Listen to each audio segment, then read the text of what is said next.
এই দর্শক মণ্ডলী, আপনাদের সামনে বিশ্বকবি রবি ঠাকুরের হঠাৎ দেখা কবিতা পরিবেশন করছি। রেলগাড়ির কামরায় হঠাৎ দেখা, ভাবিনি সম্ভব হবে কোনোদিন। আগে ওকে বারবার দেখেছি লাল রঙের শাড়িতে, ডালিম ফুলের মতো রাঙা। আজ পরেছে কালো রেশমের কাপড়, আঁচল তুলেছে মাথায়, দোলন চাপার মতো চিকন গৌর মুখখানে ঘিরে। মনে হলো কালো রঙে একটা গভীর দূরত্ব ঘনিয়ে নিয়েছে নিজের চারিদিকে, যে দূরত্ব সর্ষে ক্ষেতের শেষ সীমানায় শালবনের নীলাঞ্জনে। থমকে গেল আমার সমস্ত মনটা। চেনা লোকে দেখলেন অচেনার গাম্ভীর্যে। হঠাৎ খবরের কাগজ ফেলে দিয়ে আমাকে করলে নমস্কার।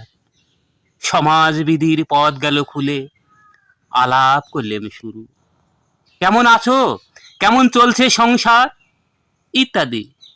সে রইল জানলার বাইরের দিকে, সে যেন কাছের দিনের শ্বাস পার হওয়া চাহনিতে।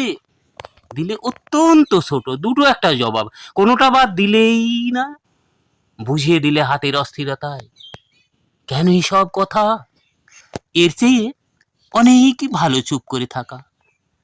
বসলুম ওর এক বেঞ্চিতে, গাড়ির আওয়াজের আড়ালে বললে মৃদু স্বরে, কিছু মনে করো না, সময় কোথা সময় নষ্ট করবার? আমাকে নামতে হবে পরে স্টেশনে, দূরে যাবে তুমি, দেখা হবে না আর কোনো দিনই। তাই যে প্রশ্নটার জবাব এতকাল থেমে আছে, শুনবো তোমার মুখে। সত্য করে বলবে তো? আমি বললাম, বলবো। বাইরের আকাশের দিকেই তাকিয়েই শুধলো, আমাদের গেছে যে দিন একেবারেই কি গেছে, কিছুই কি নেই বাকি।